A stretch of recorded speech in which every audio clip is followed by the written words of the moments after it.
So that being said, you'll start seeing my ugly face again. Um, okay, so let me dive into this. Why are we, or why am I streaming today? Well, I'm streaming today because I've been watching a lot of content over the past, I'd say month and a half or so, and I've seen quite a few streams from different content creators, both friends of mine and those I don't know, talking about um, the ships of Star Citizen, where they'll go through all the different ship manufacturers, sometimes in one stream, very impressive. And then sometimes they talk about the ships that will most likely be seen in the next 12 months and stuff. And in watching these, I was um, a little bit confused several times while watching different bits of this type of content, where I guess I took completely different information from the CitizenCon and IAE panels that John Crew and stuff did.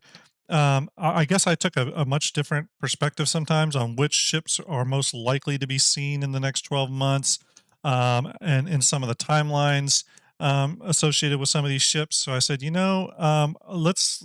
I should do a stream and I'll go through the ships and I'll give you my opinions and talk a little bit about what I think CIG is going to do or what makes sense from a production standpoint. I want to go ahead and preface once again, I am not a CIG employee. Yes, I have some friends at CIG. A few, some are on the ship or related to the ship teams. Some are not. I don't get inside information from them. I would never ask them for inside information. I actually started off in the game design industry when I was in college. A lot of my friends are still in video game design, work at video game companies, both AAA and independent. And they don't ask me about movies, TV, and film projects I'm working on. I don't ask them about the game projects, mutual respect. So, however, that being said, I am sometimes drop little hints here and there on things CIG is possibly doing or preparing to do or thinking about doing. So, that being said, we are going to, oops, one second.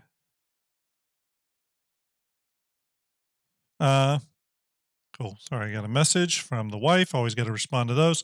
Um, so today, instead of taking on the entire ship list, which is pretty massive, and some content creators have done that, again, impressive. I am going to focus on just RSI today. I think that's probably the most apt, specifically because RSI is the manufacturer that CIG is currently focusing on. So, that being said, we're going to dive right in. We're going to go through all the ships that are flight ready and including the ones that are concept. There's some ships that we'll probably spend more time on than others.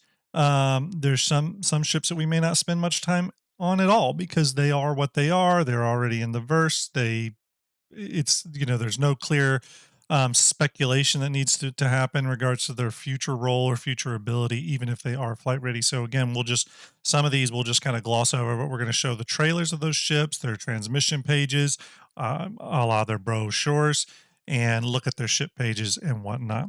So for the first series of ships we're going to look at, we are going to bring up the let's go ahead and bring it up. We're going to bring up the Aurora series. Okay. Let me go ahead and auto layout these. We're going to talk about the Aurora series. Okay. We'll go right over into the Aurora trailer. Then we'll look at the ship page. We'll talk a little bit about them. This is one grouping of ships we won't spend a ton of time on, but yeah, let's go ahead and watch the trailer. Hopefully you have audio for this.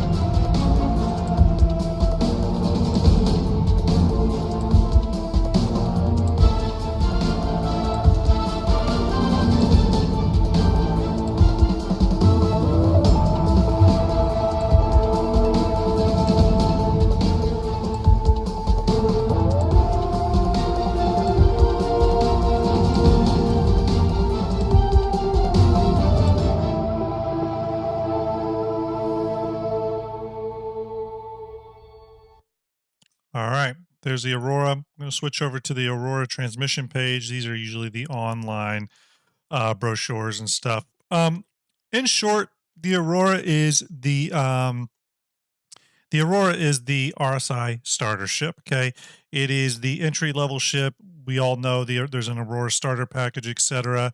The Aurora was revealed all the way back in 2013. It was when this transmission page was done. I think the Aurora, and can correct me if I'm wrong, maybe VMXEO knows, but I think the Aurora went through a little bit of an update pass. Was it 2017 or am I thinking of a different ship? I can't remember. But it got a little bit of an update pass, I believe. But the Aurora comes in various variants. We'll go over those in a minute. Apparently, they had a couple of starter packages when it initially went on sale, including an LX upgrade. So let's go ahead and swing over. Oh, they have a jump point episode or a jump point issue on the ship as well. Let's go over to the ship page. There's kind of the base variant, which is the ES. I think CIG's done that before for the Zeus is sort of the essential variant, right? There is the LX, which is sort of the upgrade variant. I think it had like, slightly different texture sets on its interior, the leather interior and stuff on the seat. Possibly different hard points. Chat, can anyone remind me? I'm not very familiar with the Aurora, and it's not a ship I keep up with. It is a ship I do want to get updated on Fleet Viewer though at some point. CD Rock, CD Rock, what's that? CDR Cross Discovery. Oh god, that's a long one. Sorry, my eyes are blurry. I don't have my glasses on. Sorry. I'm gonna call you Discovery. Discovery says nice for light and short hauls. I totally agree. There's also the MR variant. Slide over to that.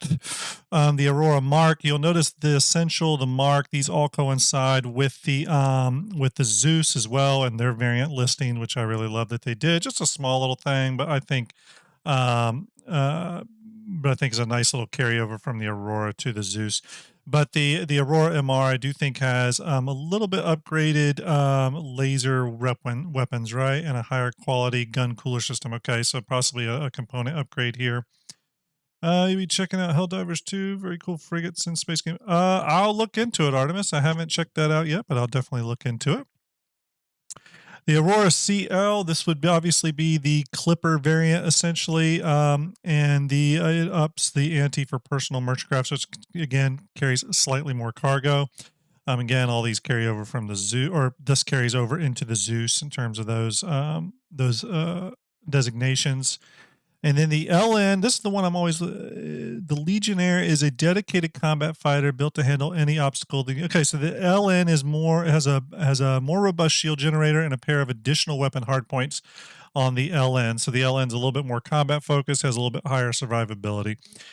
So again, not much else to say about the Aurora. It is the RSI starter ship. I do think we need an additional RSI starter ship, something more along the lines of a C8 type ship, but in the RSI stylings. Something that's a little bit more shuttle based, I think, would be cool. That takes on some of the newer RSI design aesthetics that we see in the Zeus and the Polaris, the Zeus and the Perseus and the Galaxy and stuff like that. Carry some of that over to a starter ship. I would love to see that. And with the popularity of starter ships, I see that as being something that could very easily happen. So that is the Aurora. It's in game now. It's flight ready. They don't cost a whole lot. And go to the buying options here. You can get so for example, the LN is 40. What's the ES? And there's a starter ship variant of this too, or a starter ship package. Let's go to the ES. The website's been a little slow today.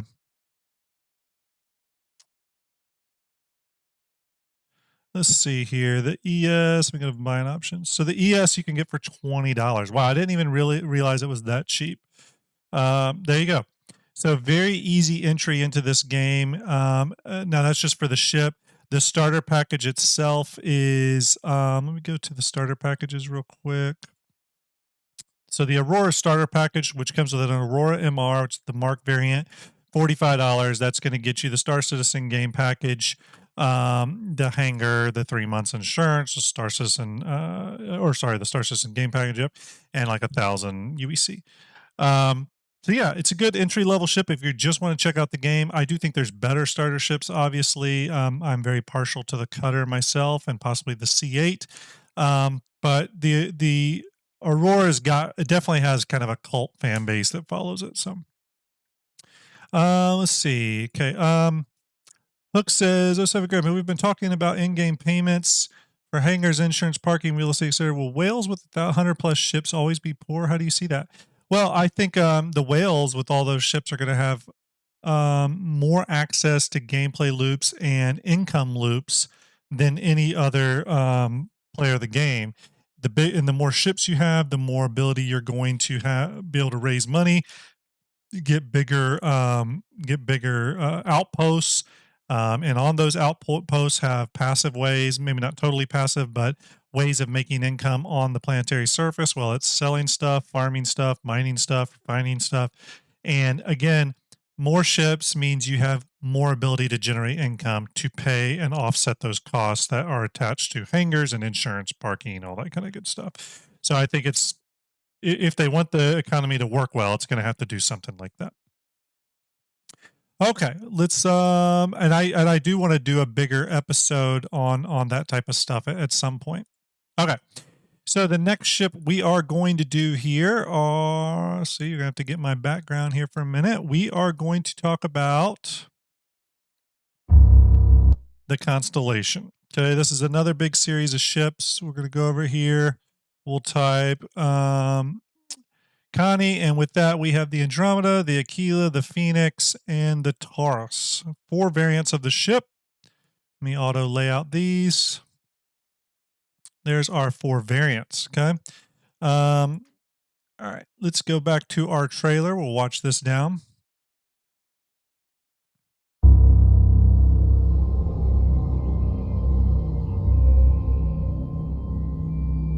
This is the original commercial, by the way.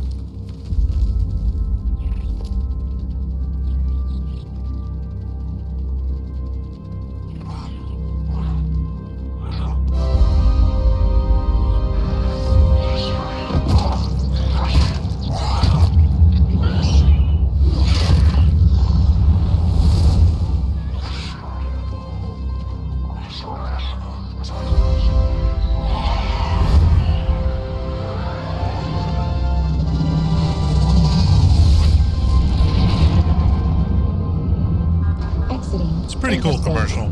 Location unknown. Everyone okay? I'm fine, sir. Did we get it? Jump point is charted, sir. Good. Comms, we got any contact? No, sir. Scope is clear. Keep looking. Scarlet, take us on the tour. You'll see what they're doing on this commercial is they're really highlighting the multi-crew aspect of this ship. This ship was one of the first, if not the first, multi-crew ship, and gives you a little bit of insight in what CIG considers multi-crew, handing off different tasks and responsibilities to other people in the ship. Pleasure.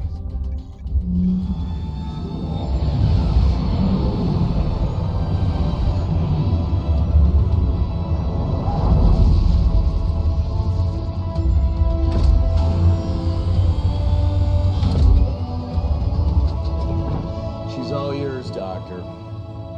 We've got a protoplanet, no atmosphere. Unknown planet 2.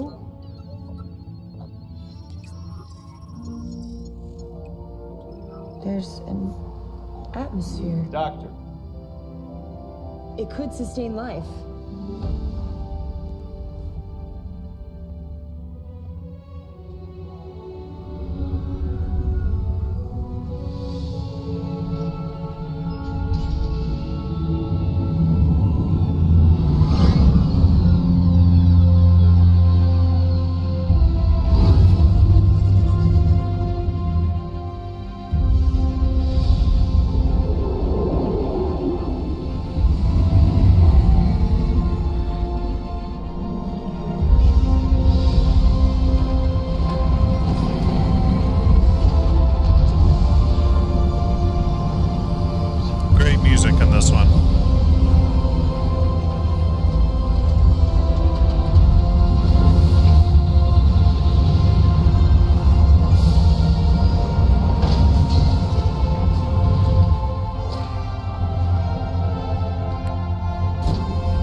there we go. Again, the Connie series. We have the Aquila, which is the, as a matter of fact, let me go ahead and bring up I have all this stuff listed here. So what's, we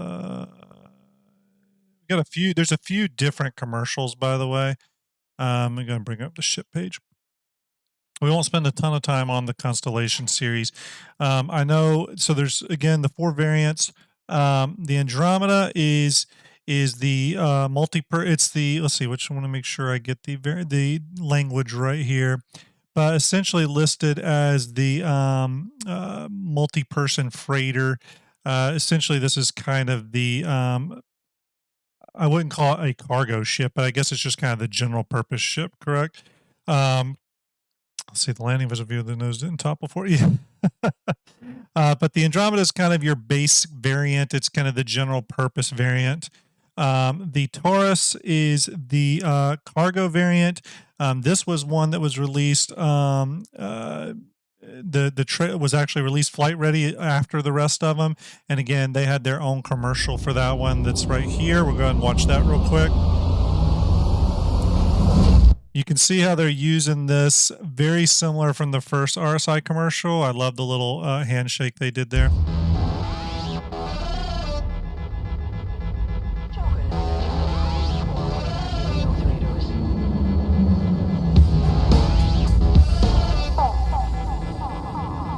They say that some things just don't go out of style.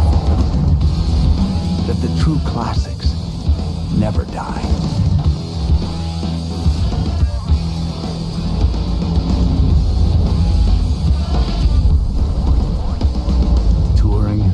Exploration, combat, and now introducing long-haul freight.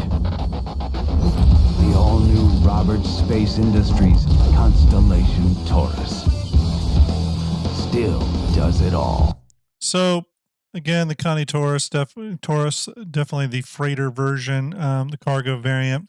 The Aquila, much more focused on science and exploration gameplay. It's supposed to be your explorer. Has a slightly different profile on the front nose section. If you've ever been comparing the models, you'll notice that most of the variants come with the wedge-shaped, kind of a little bit more RSI type designed front canopy, while the Aquila, which I hope I'm saying that right, is a little bit more circular. I like that little bit of a change. I wish other variants of ships went with bigger changes like that to their externals to make them feel a little bit more special. But again, and then finally the Phoenix. The Phoenix is, of course, the touring variant, which has got a really cool interior with like a jacuzzi and piano and little bar and everything. It's actually got a really nice interior. So still like the Taurus, even though Grimm and Ender shame me into getting rid of it. Well, I didn't shame you to get rid of it. I really don't have an opinion much on the Connie series. I do think they need a repass, like a pass on both the exterior and the interior to bring them up to current RSI quality metrics. On the exterior, I do think they need some additional greebles and paneling work done. Just to bring them better in line. I think they will remove the top facing ship docking collar. I think they'll remove that. So I think there's some stuff exterior that needs to be done. And then on the interior, I think the interior just needs to be brought up to modern RSI standards in terms of panel designs and all that kind of stuff. It feels a little old. Papa Juggernaut, I hope you're well. Salute to you, buddy. Hope you're doing great. Bingo. Thanks for hanging out. But the ships themselves aren't bad. We've long heard that the Constellation is Chris Roberts' favorite ship. That, of course, was said a long time ago. He very well could have a different favorite ship now, but that's kind of the old thing that's constantly talked about, is that it's his favorite ship, so it'll always get the love and attention it needs. I think CIG will just give it the love and attention it needs because it's another ship in Star Citizen and it needs some attention. Bob Jackson says, what is the black and yellow paint? I don't know. VMXEO's in chat. VMXEO may be able to answer that. VM, did we get this paint at a StarFab? Was it a variant that was listed in this paint scheme, or is that the way the actual ship looks? I'm not even sure. Shimpasta, I don't think CIG will redo them to look like a different ship. I just think they'll bring certain little things about them up to standard. What I actually think CIG will do though is be very careful to maintain the integrity of the silhouette of the ship. So just so everyone knows, in design, both game design and just design in general, there's this idea of keeping the integrity of the silhouette of something, right? So, for example, if you've ever played Blizzard games, Blizzard has long talked about wanting to make sure that the silhouette of a character never changes, even though they make constant changes to the game, meaning that from a distance, even if you can just see sort of an outline, they want you to be able to tell if it's an orc or a troll or a night elf. Now, there's some overlap there. They've gone away from that a little bit over time, but that game's also been out for 20 years. But there is this thing to sort of keeping the integrity of a silhouette. So I don't see the overall silhouette of the Connies changing much at all, if any, if any. So there we go. It's a Constellation series. These are all flyable. They are all out there. They're all very useful now. One unique thing about them as well is that they do carry a snubcraft. They carry the P-72 or the P-52. Do they carry both? I know they carry the P-52. But either way, they carry the little snub ship by Kruger, the P-52 Merlin. They also have a drop-down elevator that perfectly holds the RSI Ursa rover. Again, the Ursa was featured in the commercial. So, definitely, if you're looking for a ship that has a lot of flexibility, I would say the Connie Andromeda is definitely that ship. And then if you want to, if there's certain aspects of the Connie or certain parts of that fantasy that you want to lean into, whether it's touring, being a freighter, science exploration, scanning, whatever, there's additional variants you can kind of lean into after that. But I think your base model there, the Andromeda, is a great place to start if you do want that multi-crew ship, you're a fan of RSI, and you're a fan of the Connie series. I think you just need to understand that the ship does still need some love and attention. I have no doubt it'll get that, though. It's kind of the Constellation sort of become a little bit of a famous ship just from a branding perspective in regards to Star Citizen. So I 100% think they'll get back to it and do an additional pass, something that's called the Gold Standard Pass. But I could see the Gold Standard Pass for the Connie series being a little bit like the Retaliator, which is going to be a bit of a heavier redesign, especially on the internals. Again, what I see is them getting rid of these top docking collars here, totally getting rid of those. It's already got the side ones. It'll get rid of those and streamline some things and do some adjustments there. Yeah, VM, that might be interesting, doing an updated Connie with some model changes. That could be interesting. All right, so we are going to go to our next ship on the RSI list. Again, some of these we're not going to spend a lot of time on, and that's definitely the case with this next ship because I don't have a lot to say about it. The next ship on the RSI list is the RSI Mantis. We're going to go ahead and bring that ship up. Let's go ahead and delete those, and we will add the Mantis so we can take a look at it. Kind of an interesting little ship at first. I always thought it had kind of a weird place in the RSI lineup.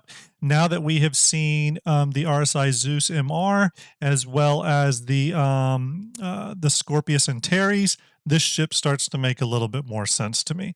Okay, let's see here. Let's go to our Mantis commercial. The Mantis is one of nature's most adept predators. Its patience immeasurable. Its focus indomitable. It waits silently for its prey. The adroit hunter positions itself for attack, identifying its unsuspecting target when it's most vulnerable. And then, steeled to the task at hand, the Mantis strikes.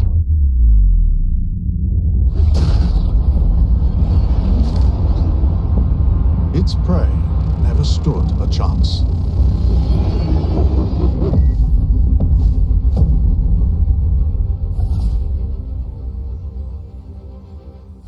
Okay. The Mantis. So this ship, its main deal, its main purpose is to, let's go ahead and bring up the RSI page here and the RSI transmission page, the Mantis transmission page. Okay. So this, yeah, the RSI Mantis, its primary reason for being in the verse is a quantum enforcer, right? It comes equipped with the QED, the quantum enforcement device. Its ability to snare and then dampen the target ship and not allow it to escape is pretty unique to this ship, especially at the time that it came out. And the RSI, it's a very focused ship. It doesn't have a lot of other usage for it. I know a lot of people think that this is like the preeminent RSI design. A lot of people love this. I actually don't love the design of this ship on the exterior or the interior. I felt like it just felt a little too simple. It's a little too simple and a little too um it's almost like it just feels a bit unfinished to me. Like it was taken to a certain level of gray box, and then they're like, "Oh, that's good enough." I know that's not the case. Again, and I'm in the minority. There are a lot of people that truly love the design and look and feel of this ship. So more power to you. I just always felt like it was lacking something for me. Um, Again, you can get all the details here. This ship is flyable. It's again, if you're looking for a ship that has a very specific gameplay usage, which is the snaring and holding in place of ships, then this is the ship for you. This ship, in my opinion, works in concert with other ships almost at all times to prevent others from leaving. This would be a great addition to a pirate fleet, but it would also be a great addition to just a security fleet, militia fleet that's taking out larger ships or just ships in general. You have this ship in the area, you cut off the enemy's ability to escape and essentially make them sitting ducks. And then whether you're aligned good or aligned bad, you can then affect weapon fire on them or affect boarding on that ship, whatever. But the Mantis plays a very important role in keeping those ships there so that you can affect those other gameplay loops on them. Um, so let's see here. Myself and others run the see. VG says no, an EMP ship does not pull out of quantum. Correct, right. So it's a little different than just like the Cuddy Blue and stuff, right? So this has both the ability to quantum snare and dampen. The Cuddy doesn't do that, right? Just want to make sure, but I don't think it does. We'll focus on Drake a different day. So the Mantis is an interesting ship. I definitely think it has an ability to or a real need in fleets, but you're really looking for a dedicated player who wants to play that role because it's very specific. And I think there's probably an art form. Okay, so the Mud Dog Cuddy only keeps him from jumping out, right? So it has the dampener. So the Mantis, again, flight ready. You can check it out now. I personally think it needs a bit of a pass on it, a design pass to add a little bit more detail to its exterior and its interior. Again, I feel like it's a little too too simplified. I'd like to see a little bit more going on there personally. But again, the Mantis is one of those ships. Got a lot of big fans. Got a lot of fans. Bingo says Mantis would work well with a Nautilus. I can absolutely see that. I could see the Mantis working well with a lot of ships. That's the great thing is it really actually works great in concert with other ships. And it'll be interesting to see how that plays out in the future when we have things like, for example, ship value has this weird connotation right now where we can just instantly respawn or reclaim our ships. It's not a big deal. There's no punishment. So I feel like the persistence of our ships and in that a ship's safety and well-being doesn't mean much right now. It really doesn't.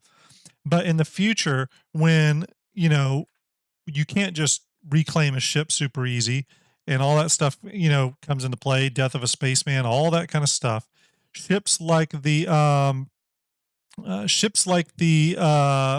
Mantis are going to play a really important role. And if you scan and you see a Mantis, you're going to want to stay away from it. This is going to be a dangerous ship because any ship that can keep you still and not moving is going to be a problem because that means either someone's going to affect fire on you, going to try to board you, whatever. So again, once ship value becomes a real thing, this will start being a ship that is really a clear and present danger out and amongst the verse with the rest of us. So RSI Mantis, you can fly it now. It's out there. All right, let's go to the next RSI ship that we're going to focus on. We're going to talk about the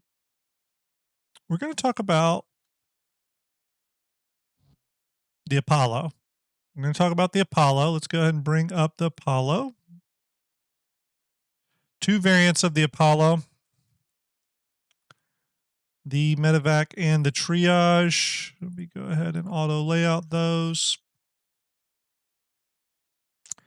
And this is a ship shape episode, so it's kind of long, so we won't go over it, but I did want to show a little bit of it because they kind of go into, and I'll just cut it, I'll start it here in the middle, but it kind of goes into a little bit of the RSI Apollo and what they're doing with it. And you can hear the designers talk about it a little bit. So let's go ahead and start that now.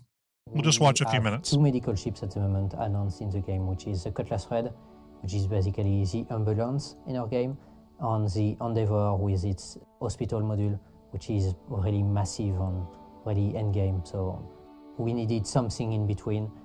We had quite a short timeline on this one for a medium ship. So really early on, I did a quick sketch of the interior, passed it to concept artist and was like something like this, and it kind of stuck basically. And it works well with RSI styling. This ship still has its flow, you know, it's still quite sleek and sexy, but you know, it's got all that angularness to it. It's like a Lamborghini, turn it into a spaceship. The RSI Apollo is basically like a small clinic that you can go to the edge of space. This has a capacity of 6 patients with 6 beds, a crew of 2 at the front with 2 ejection beds, and it has a size 2 turret on the top of the ship at the rear, which is more a point defense turret rather than something made for dogfights or anything. And this is a remote turret. It has also 28 SCU of cargo at the back.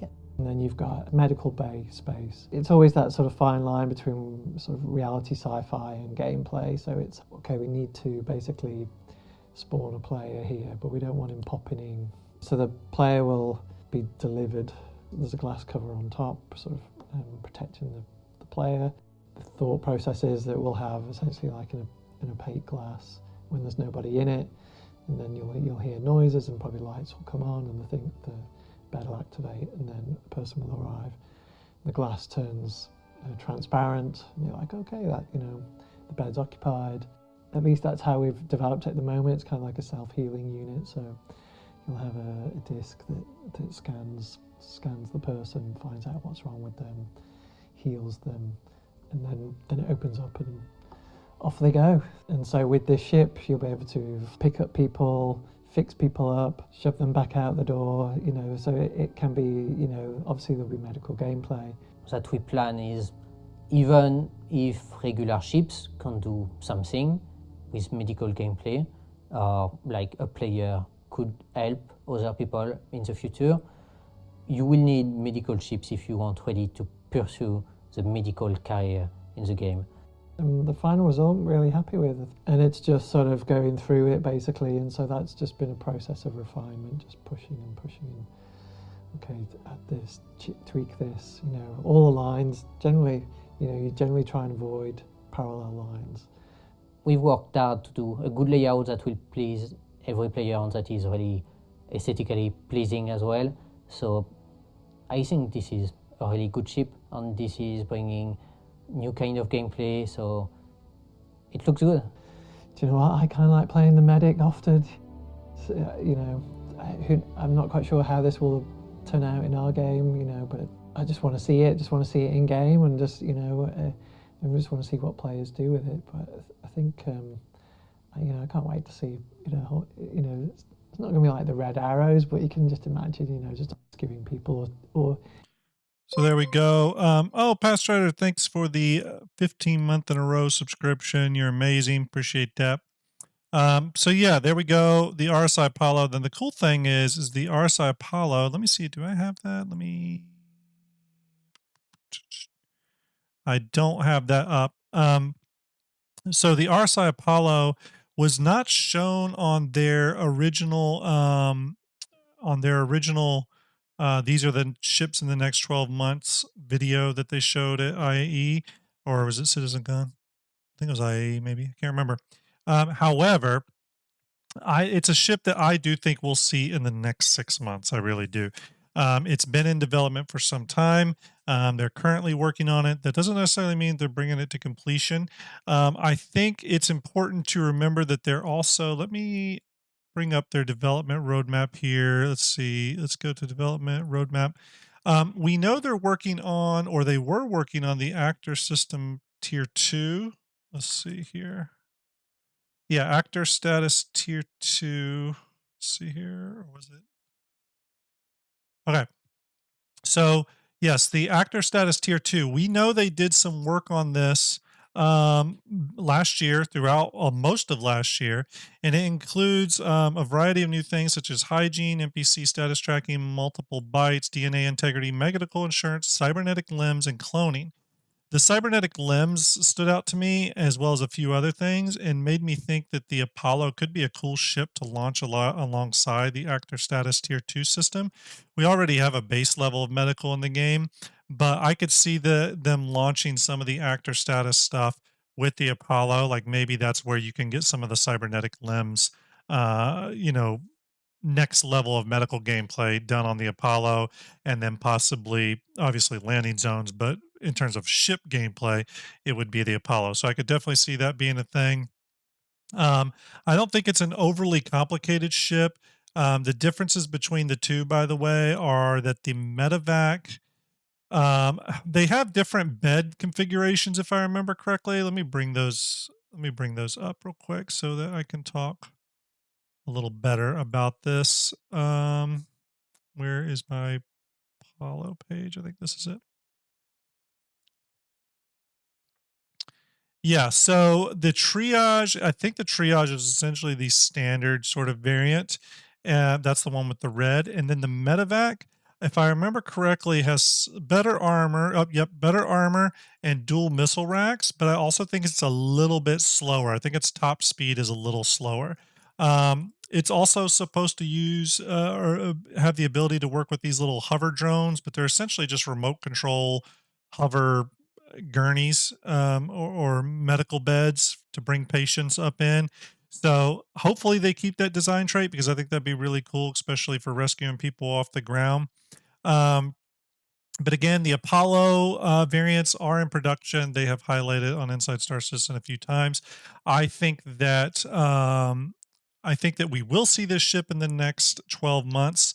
I think this could be one of those ones they've been kind of working on when they can, and I'm thinking the reason we haven't seen a lot of development on it is because they are going to utilize some of the paneling assets and other mesh assets that they're creating for the Polaris, and of course the Perseus and Galaxy by default, and going to bring some of those into the ship, which to me is a positive thing versus them pulling heavily from, say, the Mantis or something like that. I do think they'll have some of that in here, but why not use your best RSI assets? So I think we're going to see some of that stuff come over into the Apollo, which is again why I think you've seen development on the Apollo kind of start, stop, start, stop throughout the last 16 months or so.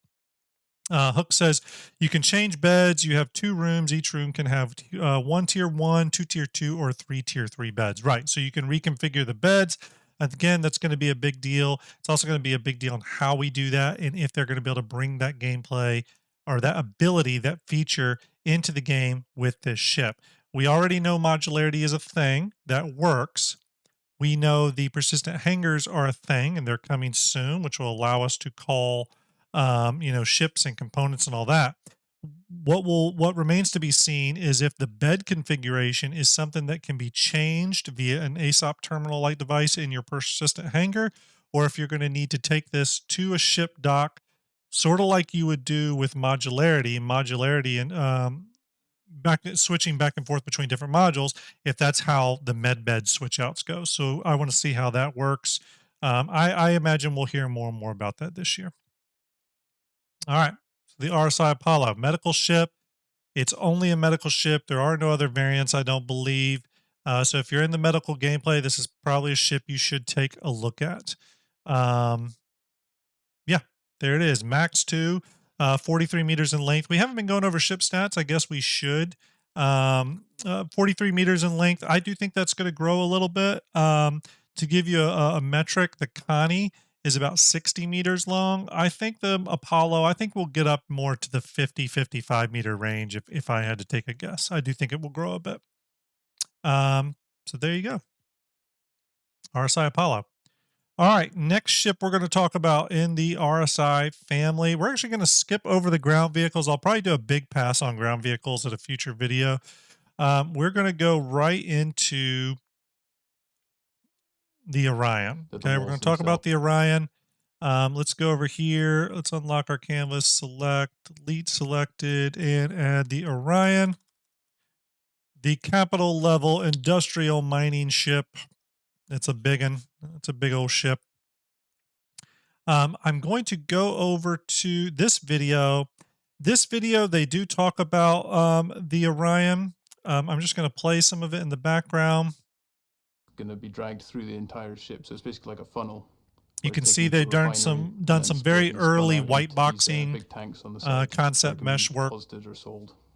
You use it to take on sort of corporations in terms of like mining and transporting ore and stuff like that.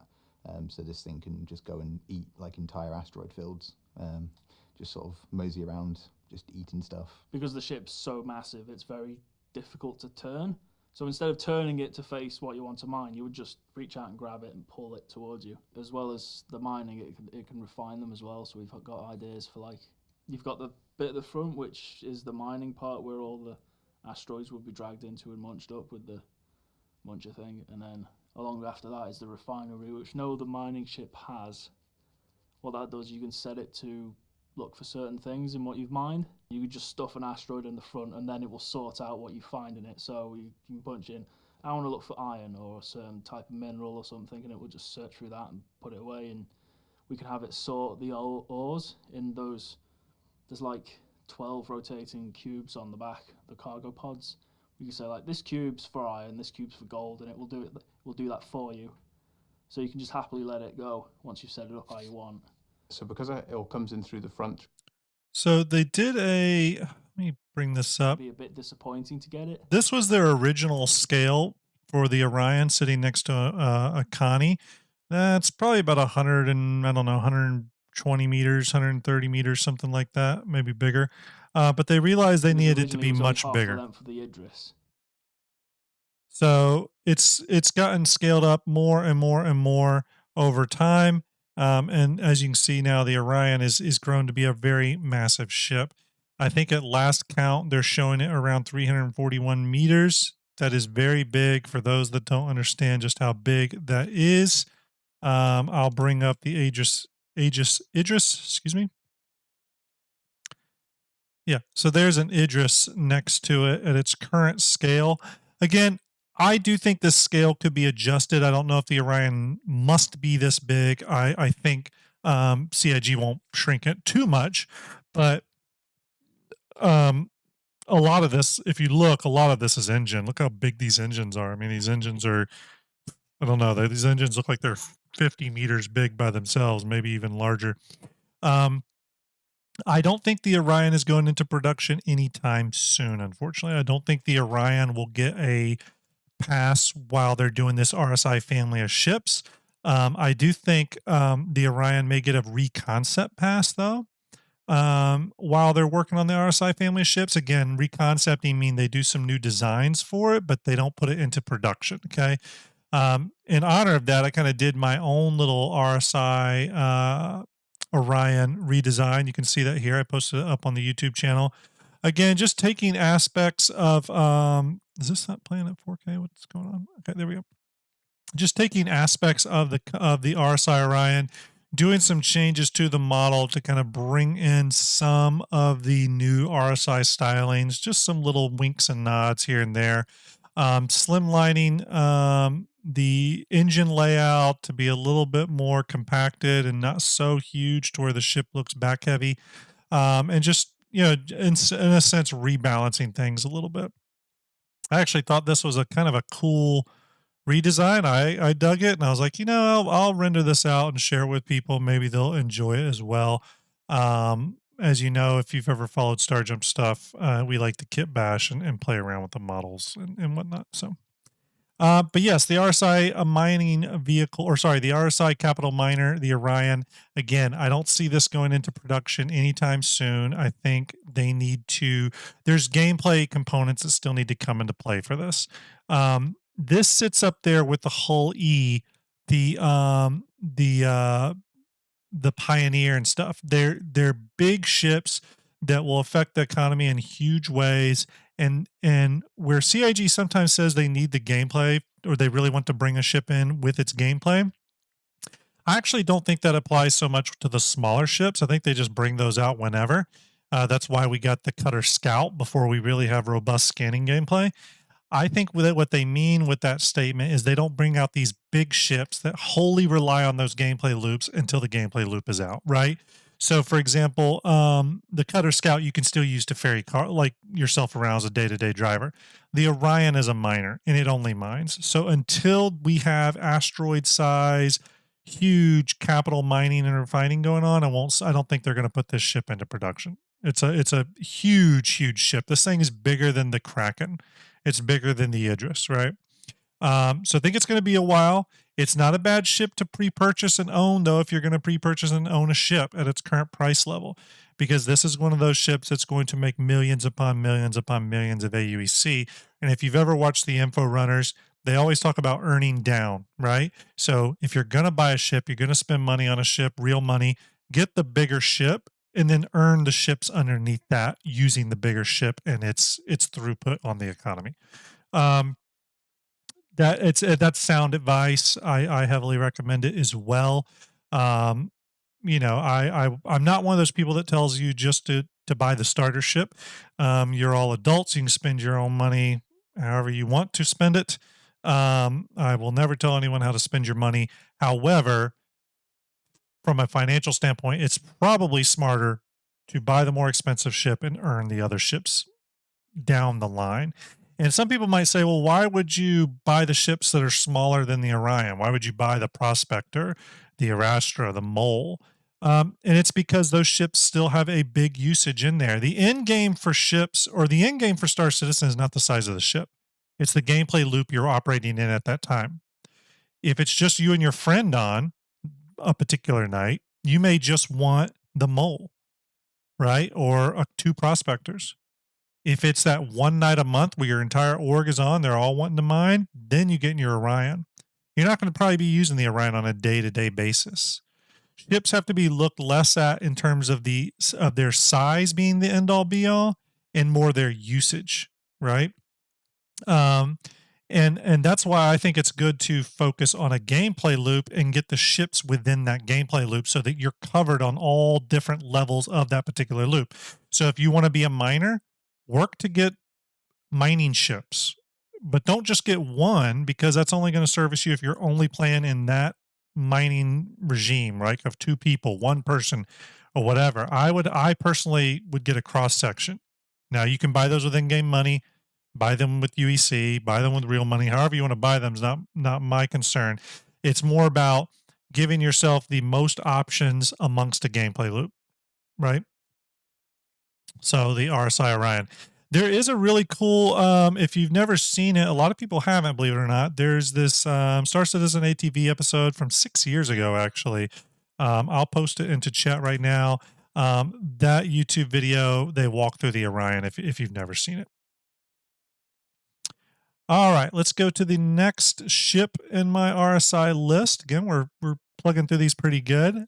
By the way, I also think the RSI Orion is going to end up being, like, in real dollars when it goes flight ready, that ship's going to be, in my opinion, over $1,000. It's going to be a big deal from a cost perspective. It's going to skyrocket in cost because the ability to make money with it is going to just be crazy amounts of income on that one. All right, so the next ship we're going to talk about is actually 2 ships. One is a variant, the Scorpius and the Scorpius Antares. The same ship plays two different roles, got slightly different function. We're going to watch the trailer to both because there's the trailer kind of one trailer continues off of the other one. So, oops, we got no audio here. Here we go.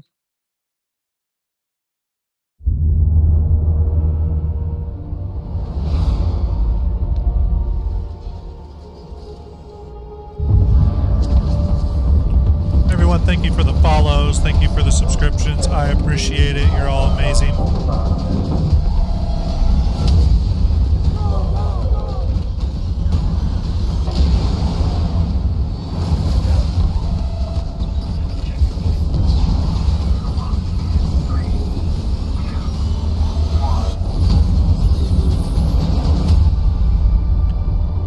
By the way, if you're wondering where this takes place in the hangar of a Bengal carrier, just so you know.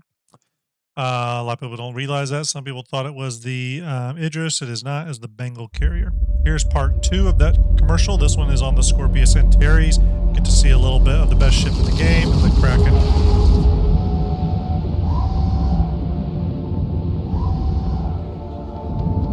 All available pilots to the strip. Kill these flight. You are cleared for takeoff.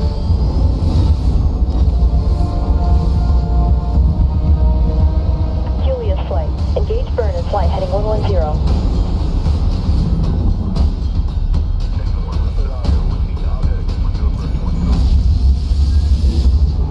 Alright, here we go.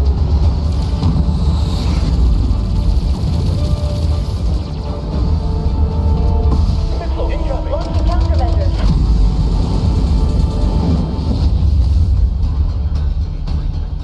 Alright, shut down.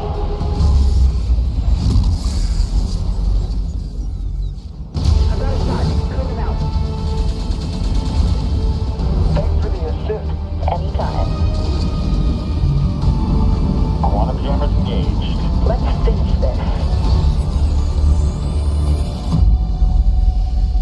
I really wish we got to see the third part of this. But yes, the Scorpius and Antares. Obviously, the big difference between these is one has the big quad turret on top that's on the rails. The other one has the QED device. Is this a dampener or a snare, or is it both? Help me out, chat. Where's my ship page? Let's go to the ship page here. Oops, not the ship page. I wanted to bring up the transmission page. Bingo says dampener. Okay, the dampener, right? Right. That would make sense. Okay. So it has a redesigned to house a devastating EMP device and quantum jammer. The Antares shuts down enemy combatants, leaving them. So again, one plays that role in combat, essentially a 2-person heavy fighter. The other one plays a role as being the ship, much like the Mantis, that you take in and prevent other ships from escaping, right? So that's what it does. Little bit of controversy, I think, because the ship does require the second pilot is a two-pilot ship, or sorry, pilot, co-pilot ship, 2-player ship. The second player, the one that sits in the back here, you can see the seat right there, controls the dampener. As in this one, the second player controls the turret.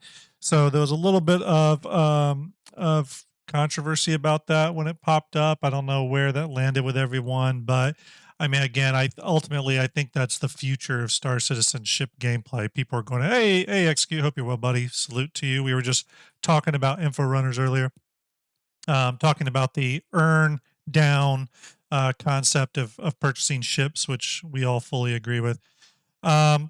But yeah, the Antares. I mean, the Scorpius is really cool. I would love to see RSI get a smaller light fighter designed after the Scorpius, but smaller, single pilot, smaller, array of turrets or weapon mounts. I think it would be really cool. I'd instantly buy it.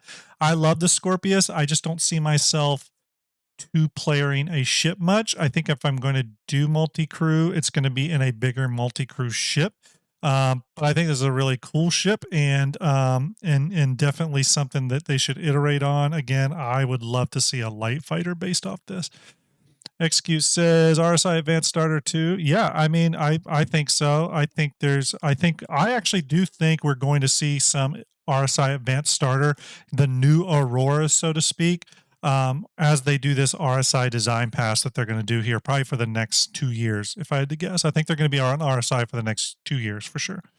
So I absolutely think that Execute 100%, man. Scorpius, Antares, they're both in game right now. You can fly both of these. Again, both really interesting. I had a Scorpius for a while, the standard version. I enjoyed it. I liked flying it around. It was just one of those things where, like, I wasn't doing enough combat that needed a second player in there manning my turret. If I did get into a scrap, I would usually just be out on my own. It's one of those weird things where this ship is, to me, appeals to the player that's constantly got his one good buddy playing the game with him. It is a multi-crew ship, but there's a whole different side of multi-crew, which is, I think, people wanting to play a role in a bigger ship. You know what I mean? It's sort of like this island in space concept, I think, when we think of the larger ships in multi-crew gameplay, right? It's not just that you're all playing a role on a ship. It's that this ship is your little island, and you all have to keep it running to survive, right? Yeah, 100% Execute, 100%. So that is the RSI Antares and the RSI Scorpius. Both really cool ships. Love the design of them. They had some amazing trailers, and I love the fact that the trailer takes place in a Bengal carrier. We don't believe we've seen that before. A lot of times it's inside the Idris or something. So seeing it take place in the Bengal, I thought was just really, really cool. You can just see how massive the hangar system is in the Bengal. Really, really cool. All right, next RSI ship we're going to go down to is the Perseus. I'm going to mute this for, well, I'm going to play it for a minute.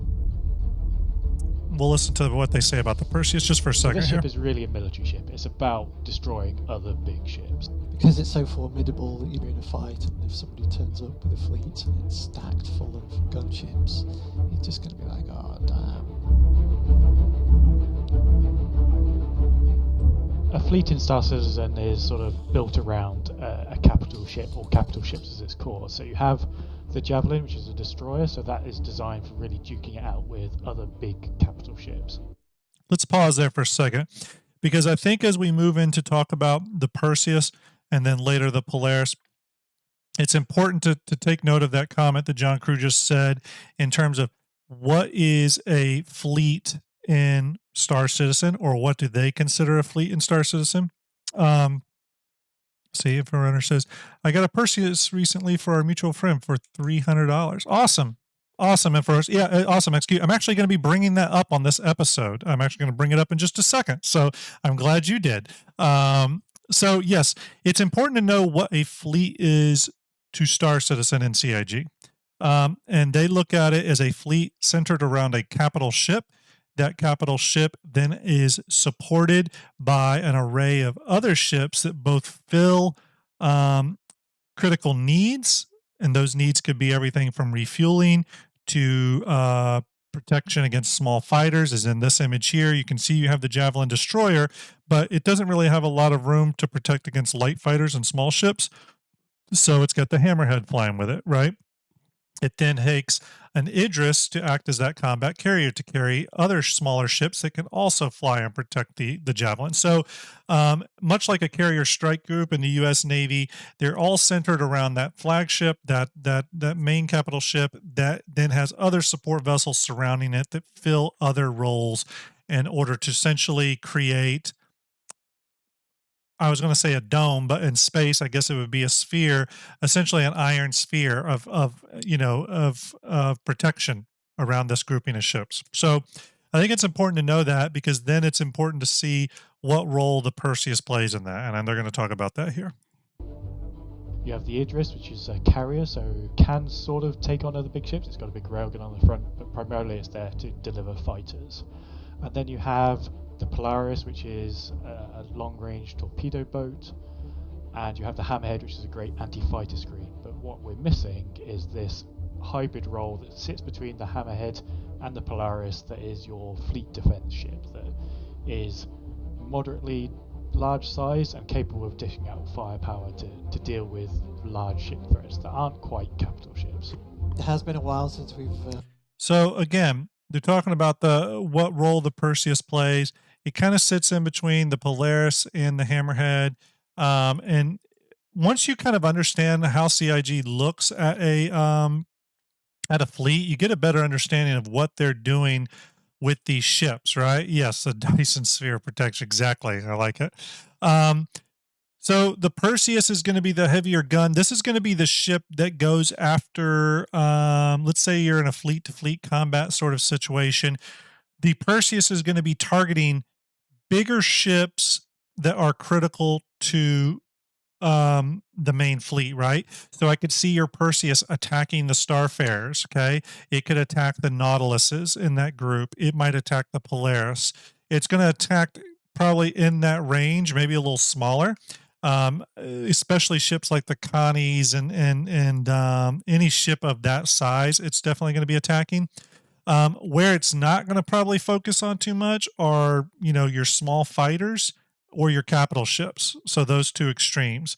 The Perseus is going to really focus, I think, on that middle range of ships, with probably the Polaris being the upper echelon of that, and only because the Polaris is supposed to have slightly lighter armor than other ships of its size, all the way down to probably something in the, I don't know, probably the 30 to 40 meter range is probably the smallest you're going to be really effectively targeting with this ship. I imagine this ship's two main guns, the two dual size 7 turrets, are going to be a little slow to maneuver and rotate around. And then its smaller turrets on the back and back bottom are more for just self-defense purposes. So the Perseus really guns in a specific area. We do know that as CIG is working on this current family of ships, the current RSI family of ships, that the Perseus will be getting that attention. They're going to do the Polaris first. Then they said they're moving on the Galaxy, and I think that has a lot to do with base building. And then, base building and refinery gameplay, actually, and we'll talk about that in a minute. And then finally to the Perseus.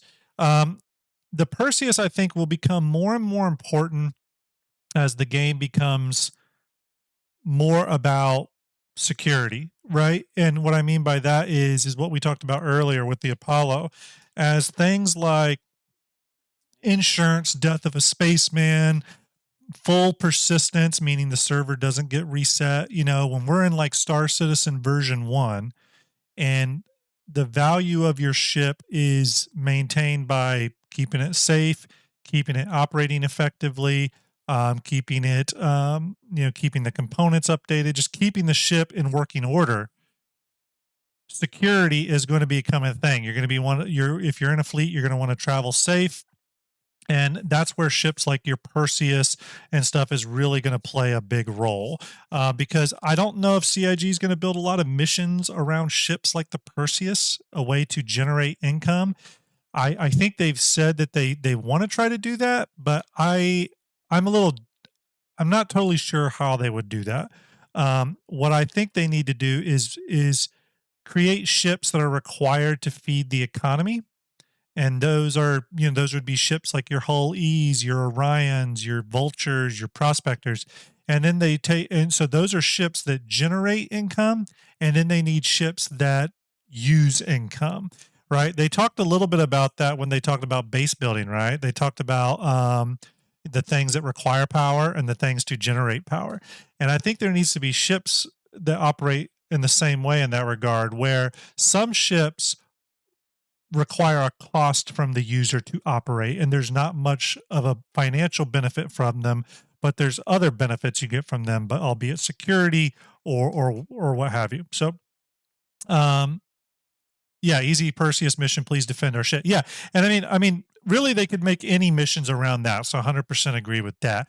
But I could see a lot of these military ships being ships where you have to, as the user, create income for them. And those are the ships that I think other players will pay money for protection, or orgs will give a stipend to keep these ships operable and paid for fleet protection stuff. So if you get a Perseus, if a Perseus is a ship you really like, I think you need to understand what what kind of target range you'll be focused on, the size of ships you'll be targeting. I've heard a lot of people say, "Oh, the Perseus, I'm going to be targeting Idrises and stuff." I don't think the Perseus is going to be able to hang with the Idris at all. I think the Idris and bigger ships like that will be able to hold their own against the Perseus quite well. Um, I think the Perseus is really meant to target those ships around 50 meters to maybe like 120 meters big, somewhere in that range. And 120 meters is probably getting on the upper end of that.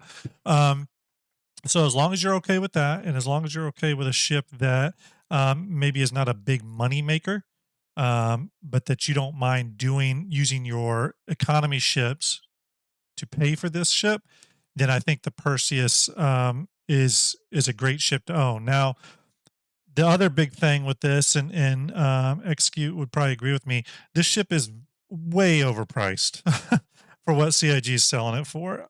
It's crazy. It's absolutely crazy.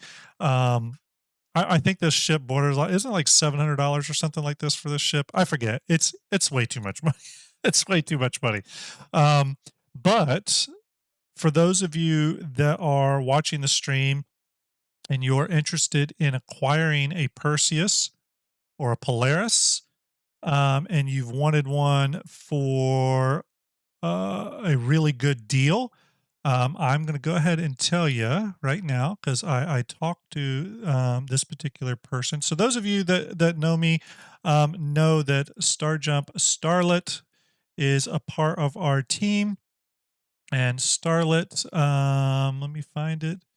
And Starlet has a big roster of ships she is trying to get rid of. She's trying to divest a little bit in the game. I think that will make her feel a little bit better about her investment, and that will benefit other people by allowing them to get ships much cheaper than they thought they could get. And do I have her price list here? Let me see if I do. Stand by. Where is it? Bear with me, everybody. I got too many channels. This is the problem. All right. I don't have it, but I thought I had it. Anyways, our very own STARJUMP Starlet has Perseus and Polaris hulls that she is currently selling. If you're interested, let me know. She will get a hold of you, or I can get you in contact with her if you don't know how to get in contact with her yourself. She is selling these things way below what CIG sells them for. She's got quite a few she needs to get rid of. I think she was selling Polarises for like, I don't want to say the wrong price. I thought I had the price list up here. Let me see if I can find the price, because I want to say the price for you. I did ask Starlet if she minded if I mentioned this, and she said it was fine. So let me see if I can bring this up. I thought I had this. I thought I had it up and ready, but I guess I don't. Figures. Let's see. Where is it? All right, I guess I don't have it. I'll do more on my next stream, but essentially, I can vouch for her. Oh, thank you. Execute just posted it. So I will repost that in the general chat just so it goes to both channels. She has Merchantman's for 320, Perseuses for 340, Orion's for 340, Polaris for 370. Again, the list goes on and on. I can tell you right now that she is solid. She is reputable. If you buy from her, you're 100% safe to deal with her. Again, she's a member of STARJUMP. She helped develop STARJUMP Fleet Viewer that you're seeing right now. Execute has purchased from her. Shimpasta has purchased from her. Those prices are way under what you would be able to find it anywhere else, especially the Polaris and the Perseus. Two ships, again, that are kind of, in a sense, in development. So if you are interested in the Perseus, get in contact with me or get on our Discord, contact Starlet. and she will get you set up. She's really fast and easy to work with. I think I actually bought a Nautilus from her, a Solstice Edition Nautilus, and she instantly sent it to me. She also does have some of the concierge paints, I believe, for the Perseus. So if you want the Perseus with the War Thunder or War Cloud paint or whatever it's called, Thunder Cloud, she probably has those as well. So, yep, there you go. RSI Perseus, very cool ship. It's coming along. It's one of the other benefits of this ship, actually. Let me bring up its transmission page here. Is the ship has a small crew capacity, which is really nice. Has a max crew of 6. I think that is probably a pretty good estimate. Maybe you could add 1 or 2 more crew positions on there to account for overflow. The overflow with engineering, because I do think engineering is going to be a big overhead on a ship. But it's a small crew size, 100 meters in length, about 10 meters shorter than the Hammerhead. A heavy ship, slow ship probably, but going to be the tip of the spear right up there with the Polaris in terms of fleet protection. Info Runner said, or Execute says, wait, how much was the Nautilus of Solstice? So I bought the Nautilus Solstice Edition from her, not at full price, but it wasn't as big of a discount as she's selling now. She might have Nautiluses now, though, much cheaper. Execute, I am not sure. I think I ended up getting my Nautilus from her. I want to say it was, I don't know. It was cheaper. I think I got about 150 off what they normally sell for. Yeah. I think these are, no, Cromwell, I think these are just full hulls. I don't think these are upgrades. I think they're just the full ship, the standalone ship. Yeah. But the Perseus is actually a really cool layout, kind of a simple layout for a ship. It has the orlop deck, the gun deck, and the bridge deck. It's got enough room to move around, but it's not like a massive, such a massive ship that it's like unwieldy. It's going to be great for crew somewhere in between 4 to 8 people, I think, to comfortably operate this ship, giving everyone something to do. Again, you got 2 main turrets. You have you do have torpedoes on the ship as well. Let me go to the gun deck here. You have the it's 2 dual size 7 turrets, top and bottom, some point defense turrets, as well as the size 5 torpedoes. I think it carries 20. Does anyone remember how many torpedoes? Oh, 20 size 5 torpedoes. So enough torpedoes to matter for sure. Dedica says, I think it was 700. Yeah, I think it was 700, but I paid a little bit less for that. Yeah, I've always wanted a Nautilus, and I didn't think I'd be able to get the Solstice Edition. So when I got the Solstice Edition from her, I was pretty excited. Pretty excited. Let's see. Stand by here. Okay, let's go to the next ship on the list. Okay, we're going to talk about the next ship, the RSI. We have the Hornet, Zeus. we have the Aurora, and we have the Gladius. So we'll watch this for a minute. However, okay. In 2130, RSI made some major kind of advancements in quantum technology. They developed, or they released, the first ship that was kind of available to the mass market that had quantum capability. This kind of mid-range explorer really put RSI at the kind of forefront of ship development. Now, it was a really good thing, it really kind of boosted them as a company, but it wasn't kind of all good. The original RSI Zeus had some major issues with its hull integrity. That being said, there's always kind of been this demand for RSI to release the Zeus. It's kind of had this cult following that's grown up over the years. I'm kind of very happy to announce today that RSI have kind of taken that challenge on board. They've developed a whole new Dedicash, vehicle appreciate it. that is designed to ferry a whole new generation of travelers across our universe. Visually, is something that pays homage back. Let's fast forward a little bit To Elwin and Mark. There is the RSI Zeus, unveiled at CitizenCon 2953.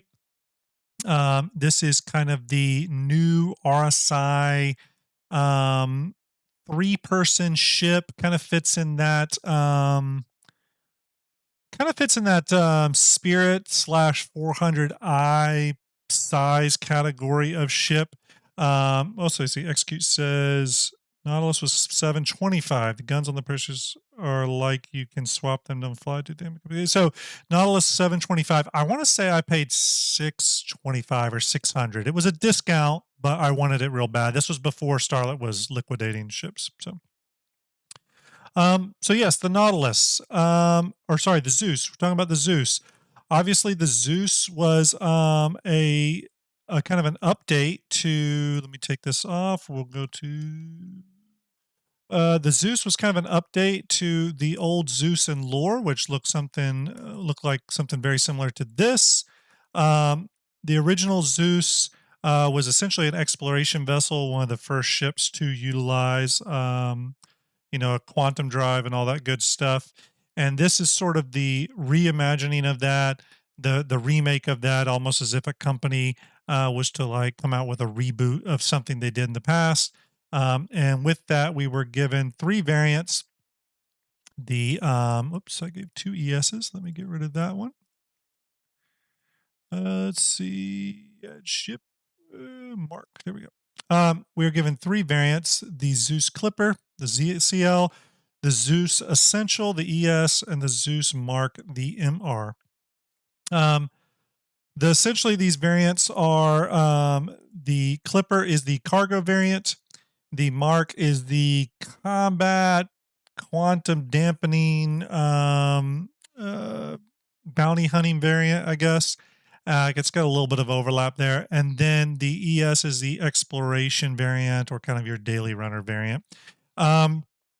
This ship is in active production. It is being created by the Montreal team. They are suspecting that they'll get ready to release this ship sometime around probably fall. So the 0.3 patch, or sorry, the Q3 patch of this year. So I think all throughout this year, all throughout ISCs and stuff, we're going to see continuous updates to this ship. All right, so let's see here. Is this the one I wanted to look at? No. Let's see, where was that page? I had another page here. Did I save it? No, I didn't. Okay. But yes, the Zeus, it is a, like I said, it fits right in that kind of spirit range. So it's about 45.7 meters long. Now, I have heard a lot of people ask, how does this ship have all the cutaways and rooms, and it's smaller than the Spirit? And the Spirit is longer than this ship, but doesn't have near as much internal space. It's actually very easy to see why that is the case. I'll go ahead and bring up a Spirit. Actually, you know what? Not the E1. Let's bring up the Spirit C1. It's actually very easy. The Spirit, a lot of its body cross section is wing, right? And when you look at the Spirit from the side view, the profile view, especially versus a Zeus, you'll actually see that the Spirit, even though its top piece right here goes all the way back to here, this isn't usable space, just like the wings are. So what you end up with is the Spirit having a usable interior that starts somewhere around here and goes up to here. If you bring a Zeus up to that, you'll see that's easily the length of the Zeus, and the Zeus's usable interior starts all the way back here where the ramp closes. So the Zeus's ramp closes about right here. The Spirit's ramp closes about right here. So in terms of actual usable space, just from a length perspective, the Zeus has as much, if not more, than the Spirit. And then if you take these and go to a frontal view, the Spirit is essentially one hallway with everything from these little canards over being unusable space. The Zeus, or that's a Spirit. The Zeus comes down in kind of a wedge form, and the usable space goes all the way into these side planes. The usable space goes all the way out to these wings. And one place you can see that, and I'll show you why that's the case here. Let's see here. So I'm going to zoom down. We'll take a look at this ship. Let me load it in HD. So you see this little piece right here, this little wedge? So that's actually a window. just in case you didn't know. It's a window. And you can see it. Well, I don't have the Zeus transmission page up. Let me see if I can find it.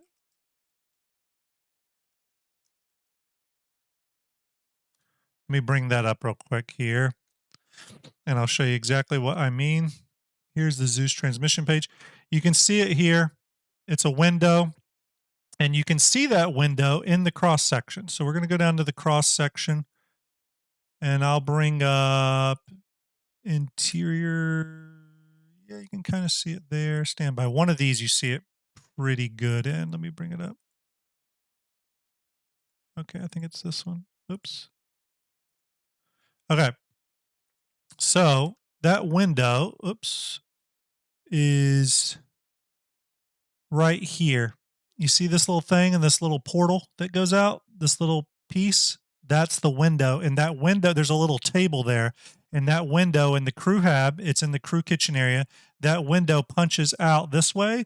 And there's another one for habitation where the beds sleep. There's another window that punches out that way. So it's actually two windows. And I thought I had another one. Sorry, let me see. I thought there was another image that showed it off. Yes, right here. You can see how it's a slightly reflective material right here. It's because it's a window that looks out. So that's what you're seeing. And during the video on the Zeus, they show an internal image. Let me find it. Bear with me.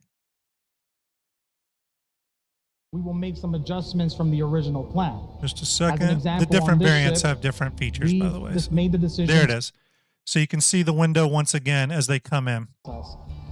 At this point, we're able to a lot of people didn't know that. Start throwing in, interact with the vehicle. Okay, stand by. This is habitation. Oh, it looks like there's other beds there, not a window. Sorry. But in the actual kitchen area, there's the window right there, and you'll be able to sit at this bench and look outside, which is kind of cool. Nice little feature. So the ship does have one window on each side. And you can see when we go this way a little bit, I'll pause it here. You can see this incline. This incline gets even more steep as the camera swings over. And that incline matches up very nicely with our window. And I went in there and looked and clicked on it, and it's, excuse me, it's labeled window. So we'll see. So I just noticed a lot of people had not caught that in previously in streams where they previously looked at the Zeus. So I just thought it was a nice little call out. So again, I think we'll be we'll be tracking this ship throughout the year as it goes through development. I'm expecting this sometime around CitizenCon, if I had to guess. It'll be much like the Spirit. I think we'll get the 3 variants that they're listed here. However, as my throat's a little scratchy today. As Execute mentioned earlier, I do think we'll get the ST variant as well. I do think that's a real thing. And what I think the ST variant will be is just a pure touring variant. It'll be a lot like it'll just be like the Explorer. It'll be like the touring variant of the 600i. It's just going to be a touring variant. And I think they'll have some niceties inside. I think the ST is going to be announced this year, if I had to guess, and will probably release alongside these other 3. That's what I'm thinking. So it'll be announced and revealed at another sale or something sometime this year. There was for those of you that didn't see it, you may have seen it on one of the previous shows. They had a piece of art. I don't have it here, but and they have an image of the ST that's floating around. I can bring that up real quick for those of you that have not seen it. Let me just bring that up. It's pretty easy to see. Yep, here it is. Okay, here it is. This is the Zeus ST image that was included at CitizenCon. You'll see it says ST variant back here. All the rear sections of all the Zeuses are different, just so everyone knows. They all have a little bit of a different kind of layout. The ST, you can see, has windows all on its top. So because it has windows, I'm assuming you're supposed to be able to see out. It's supposed to be all about, touring and all that stuff. So that's why I think it's going to be just kind of a general touring ship. So I know there's some talk about it possibly being a racing ship, but I think it's going to be a general touring ship. I think it'd be interesting if it was a racing ship, but yeah. And sorry, Execute, I just saw your post you sent to me on Discord. So everyone, if you're interested in the Perseus or the Polaris or any of those other ships mentioned, the Orion, A2, any of that stuff, but it's always been, maybe they've been a little bit out of your price range. Starlet is selling them for some crazy low prices. I know I sound like a car salesman right now, but Perseus for 340, which is crazy. I've never heard of it that low. Polaris for 370 and stuff. So get a hold of me or get a hold of Starlet, and we can get you set up for that. She's very reputable. All right. So that being said, that's the Zeus. I really like them. I think they're really cool. I'm excited for them. I ended up melting so I actually don't have the Zeus ES, but I do have the Zeus CL and the MR. I thought they were both kind of interesting. Oh, there's Ender.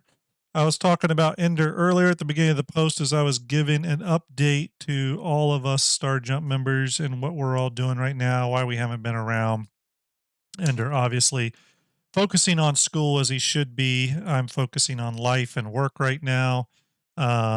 Dealing with family members who are sick and recovering. So we've been away. That's the way it's been, but doing a bit of a catch up here. Let everyone know that we're still alive. We're still around. We're not dead. We're still breathing. We're just focusing on things that are very important right now. And we appreciate everyone still sticking with the community here. All right. So that's the Zeus. Really cool ship. I think that if the Spirit didn't really sit with you very well, maybe the 400i doesn't sit with you very well, just maybe from design or aesthetic purposes, or if there's focus features on the Zeus that appeal to you more, such as the MR with its ability to carry bounty hunting pods and the dampener and all that stuff, then the Zeus is a good ship to look at. I don't know. Do they have a speed for the Zeus? I actually don't totally know. I take all these numbers. Shimpasta, I actually take some of these numbers is just completely, no, they don't have it here. I think with the changes coming to the quantum boost feature and all that stuff, I think speeds across the board are going to change a bit on a lot of these ships. So we'll see as that gets through production. I think the Zeus should probably be a little faster. And this is my opinion. I think the Zeus should be a little faster than the Spirit, but maybe a little bit more lightly armored, just in terms of the way it looks. The Spirit looks more delicate the Zeus looks a little bit more delicate than the Spirit. However, I've heard other people say it the other way, where they feel like the Spirit should be faster, but the Zeus be a little tougher. So I don't know. I'm sure everyone has a different opinion. Yeah, Crusader is known for speed. Okay, so maybe the Spirit's the faster ship and the Zeus is a little bit more protected. I would be okay with that. I'm sure there's a cross-section. And then sometimes I don't think it's any one thing like that. Sometimes I think it's just different aesthetics. You know what I mean? And that's okay sometimes. All right, so let's go to the next ship on the RSI list. And that is, okay, that's this one. It's the Arastra. I'll play a little bit of this real quick while I use the restroom, watch a little bit of this for a second, and then we'll talk about the Arastra. Let me jump ahead a bit. Where is the Arastra here? Let me jump ahead. It's up here. Here we go. Okay, I'll play a little bit of this, and then I'll be right back while this is playing. Wanted to see next, and the winner was the mining ship. So what we ended up doing is the large RSI mining ship, which has turned out to be the RSI Arastra. What is Arastra? Absolutely no idea. Primitive mill, that's used in grinding ores, I think. The name Arastra derives from the ancient mining tool and technique. So in Star Citizen, we have a number of mining ships already. We've got the Prospector, which is kind of like your starter hour The Mole is that kind of first multi-crew ship. It allows you to go out with a few friends and kind of try and work a profit together. And then the top of the scale, we've got the Orion. That's the kind of end game of mining. And we saw this gap between the two. So the RSI Arastra is the ship that fills that gap. So the Arastra kind of combines the core visual elements that we've kind of developed over the years of RSI. It still has that definite triangular arrowhead shape to it, so it still feels at home within the RSI family.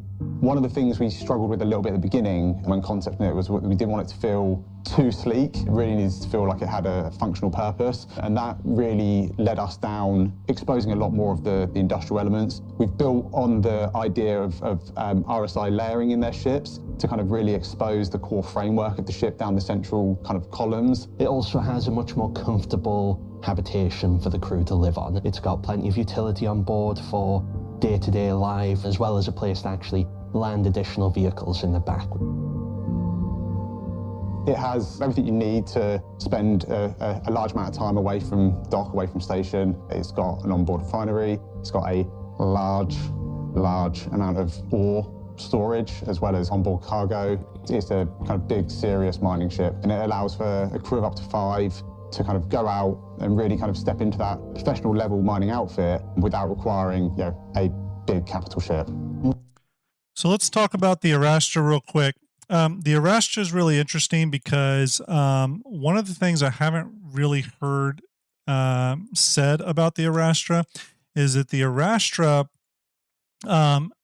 does have kind of what I consider a sister ship, or a ship that is very, what's the right word?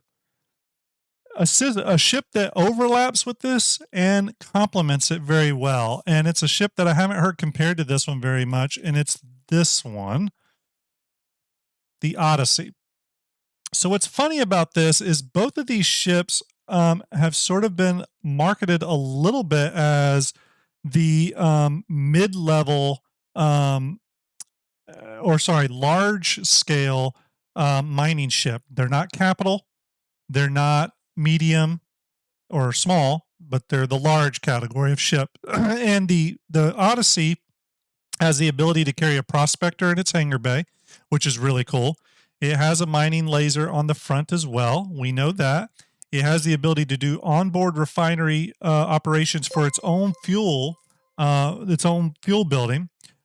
Cindy, thank you for that 4-month subscription in a row. Appreciate it. So the Odyssey can do some mining. I don't think it has the throughput the Arastra has, but on the flip side, it can carry an entire prospector, which is really cool. And from what I think is prevalent is that it can carry one ground vehicle, possibly like a rock or something. When the comparison of that is the Arastra, it's a survey. Yeah, and I'm gonna get to that execute because that's a good point. That's a really good point. But the Arastra, I feel like, has more throughput from a mining perspective with its multiple mining layers, but it doesn't have a hangar, and it can carry a few rocks in its internal bay. So and I do think they are different, like Execute Sam, where the Arastra is definitely more industrial, extraction focused, and the Odyssey is about going out and surveying. But the Odyssey is also a very big ship, and I see people using it as an industrial ship, like as an industrial miner, going out there with the prospector in the hangar bay, going out doing mining with their friends or whatever. The Odyssey is going to have its medical bay inside of it probably, so it's going to be a different way of mining. But just in terms of how people use the ship, I see them using it as an industrial mining ship. Now, the real question will be, does the Odyssey have any way to store all that stuff properly, offload it properly? We know the Arastra has that, so it'll be interesting to see where the ship falls in that regard. But when I think about two ships that have some interesting overlaps, I think about these two ships. And I also think about, for example, what prevents the Arastra, for example, from becoming a mining prospector or a mining ship that is sent out to the front and is you can do some survey mining alongside in order to determine if you need to bring out your Orion to a certain area, right? Although the Orion, I think, will be differently focused. But where I'm going with this is if you're a miner, remember how I talked about when I buy ships, I focus on certain career paths and I get several ships at different scales along that career path. Now, I'm not saying pay with real money. Some of those I'm going to buy in-game money. Some I buy with real money. But if I'm into base building, I can promise you I'm going to have all the base building ships. I'll have all the way down to the big, just the surveyor hand tools, all the way up to the Pioneer. Some in-game, some out-of-game purchases. But this is the one place where if you're a miner, I think you could possibly make a decision between the two and not have to get necessarily both. However, yeah, XQ, I definitely put it in chat. I'm very curious. I think though that while I do think they're very different, I think there's a lot of interesting overlap between the two, and where they are different is some really interesting ways. One of the things though about surveying is I want to see what the benefit of surveying is, and it's hard to know what the benefit of surveying is until we know the benefit of the marketplace and data, right? So for example, if the Odyssey's acting as a pure surveying craft, why would you send it over a ship that can just scan really well and scan and find the minerals? Or is scanning not going to be able to scan and find what minerals and stuff are there? I don't totally know. I haven't really been able to find answers on that. Or if I have found answers, they've went one way and then the next thing I read goes the other way. So for example, if I can send out a Terrapin, much less financial risk for me to send out a Terrapin over the Odyssey, and the Terrapin can scan, find out what minerals are in an area. Is that surveying that I should be doing versus sending an Odyssey out? Why would I send the Odyssey out to survey? Again, I don't totally know. There's probably a good reason for this. We do know that that's going to be something that's possible though, because even in the base building, they talked about how when you do, you're going to be able to survey in the base build with the base building drone thing, and it's going to be able to tell you what some of the mineral content of the ground and all that stuff is. They talked about that. I don't have that queued up, but they did talk about that.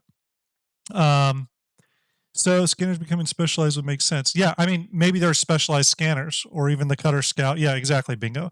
Again, I don't totally know the answer to that. And I'm not saying these are the same ship. I'm not saying they play the same role.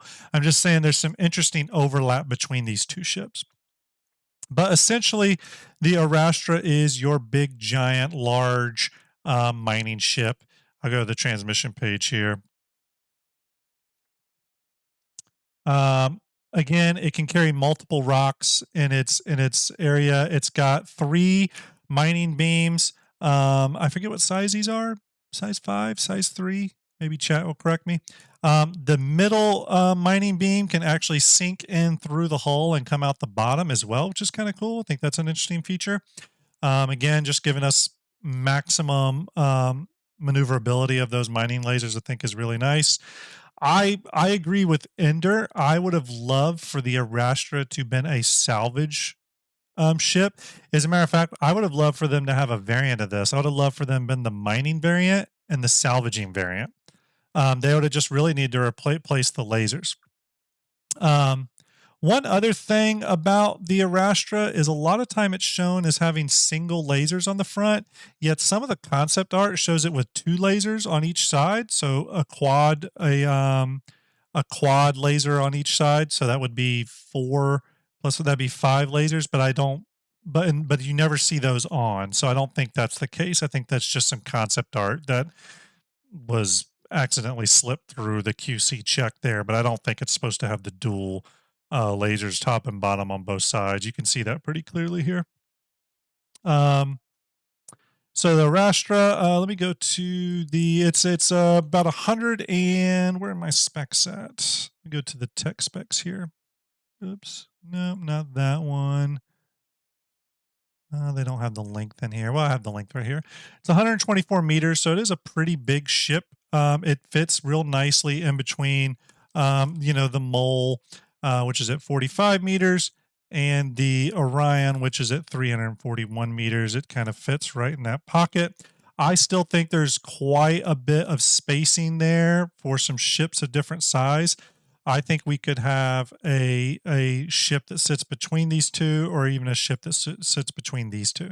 We'll see where they go with that. But I do think the Arastra does finish out the mining gameplay loop in terms of having tiers for all ships. I don't know if they need to go much further than that, but I think they will. I definitely think they will. Next on the old list here, want to keep plowing through, is the Galaxy. We'll play a little bit of different, a little bit of the big Galaxy. Player-facing modularity. Let's see here. Here we go. Capabilities. It's not a warship, so it's not bristling with guns, but it's got what it needs. We were just going for a ship that when you saw it, it just looked like you want to just get together with your friends, get that thing off the ground, turn it around, and just fly as far as you can. For me, I think the favourite thing about the Galaxy is just the look of it, in conjunction with the layout. It does keep that classic RSI sort of sub-capital shape to it. We've got the nice big exposed engines with some, we've started to bring like metal onto the engines, like a kind of a titanium material to complement the kind of cooler greys and blacks of the rest of the superstructure. For me, RSI goes into kind of two different groups. You've got the slightly kind of more bulbous shaped ships, and then you've got this really aggressive arrow-headed kind of stance. And I think for me, the Galaxy kind of really falls into that arrow-shaped kind of, driving the ship forward. So, hey, Friendly Canada, thank you for the subscription. Really appreciate you. Just sent the Kraken overhead. Salute to you. So yeah, the Galaxy, next RSI ship we're going to talk about here. Obviously, this is the ship that will go into production after the Polaris. I do think there'll be a little bit of overlap there. They could start on the Galaxy as they're wrapping up VFX and loads and stuff on the Polaris. I could definitely see that being something. The Galaxy is the modular ship. That's the big modular ship from RSI. Currently, there are 3 modules. There's the medical variant, the refinery variant, and the cargo variant. We also have been told several times that there'll be a manufacturing base building variant. So that's definitely coming. Maybe we'll hear about that this year. There could be other variants beyond that. I do think, though, the Galaxy is going to be one of the most popular ships in the verse when is all said and done because of its massive amount of flexibility. I could easily see there being an exploration module for the Galaxy, a touring module for the Galaxy even. I think the Galaxy's got enough flexibility in its hull design and everything to really play a lot of different roles. So I hope they flex that, especially with the onset of modularity coming online this year, hopefully. So Galaxy is, let's see, let's do the Caterpillar. Yes. I mean, hey, I'm one to say I think the Caterpillar could easily become one of the most popular ships in the game if CIG gets back to talking about the Caterpillar and its modules. They've been quiet on it so long that if they just get back to talking about that, then I think it would sell like hotcakes. Hell, I'd probably buy one. So anyways, glad to hear someone reached out to Starlet about a Perseus. Thank you so much. Again, you're interested in a Perseus, Polaris, Merchantman, or Orion, any of those, you want to pay pennies on the dollar, Starlet's the person to go to. She has them for great deals. I mean, serious, she has Perseus for $340. That's crazy. Orion for $340. It's crazy. Again, get in contact with me, get in contact with Starlet. She'll hook you up. Get them while supplies last. All right. So the Galaxy, they're working on the Polaris right now. That is in production. We've already talked about that. The whole idea of working on a family of ships, and they are focused on RSI right now, the whole idea of working on a family of ships is so that they can build out all the parts and pieces that they can reuse on other RSI ships, okay, big ships.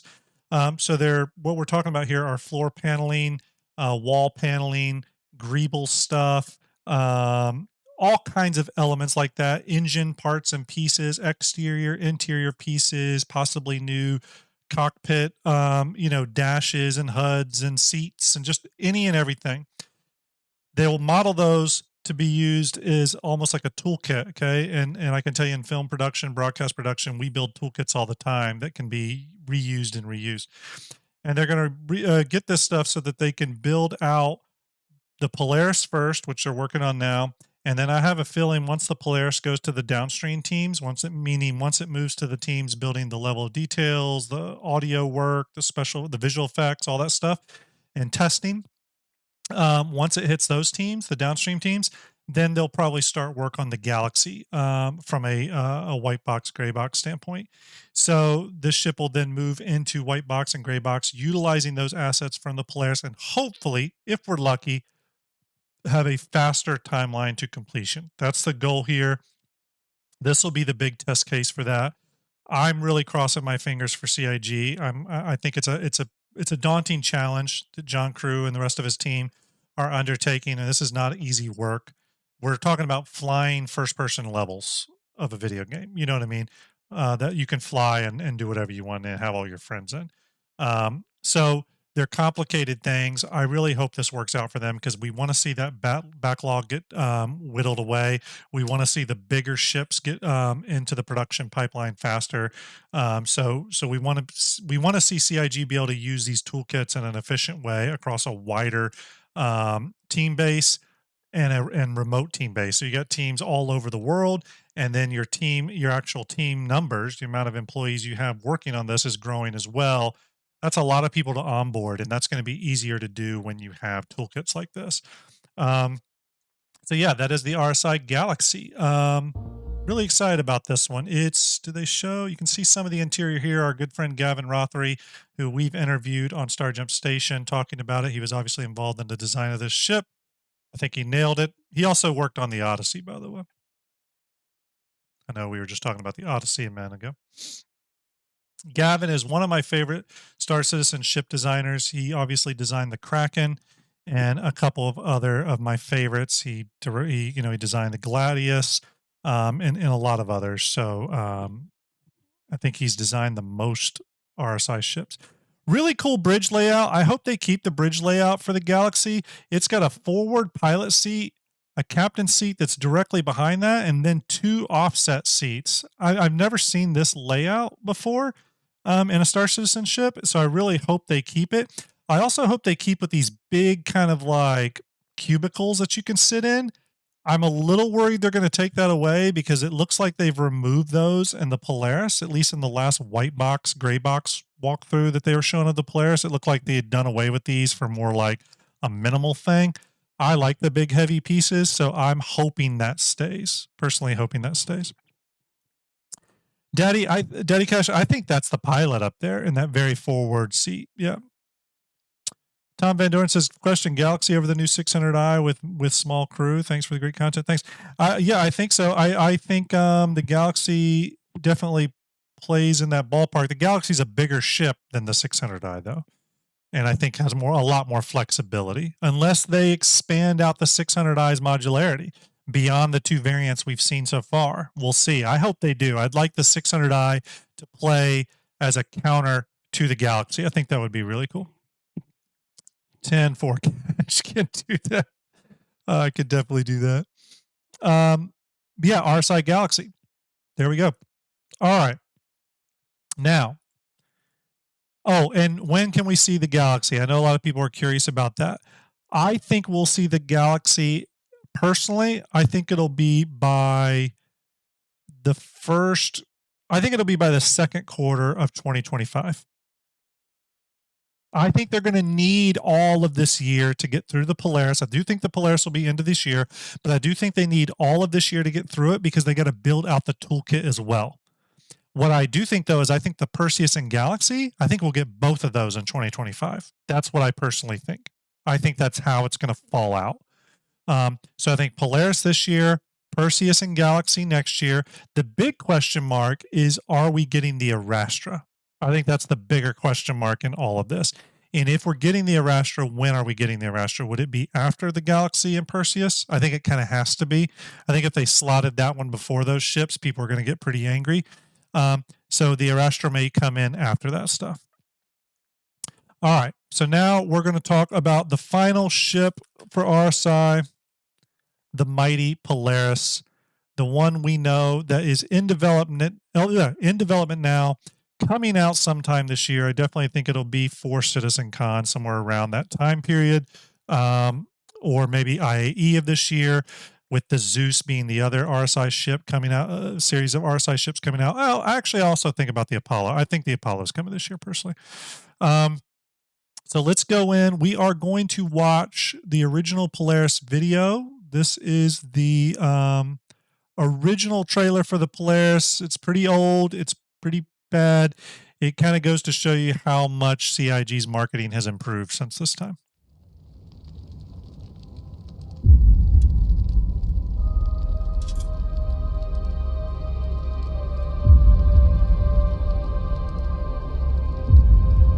Not necessarily the Arastra friendly. Our lives were shattered. But we have not forgotten.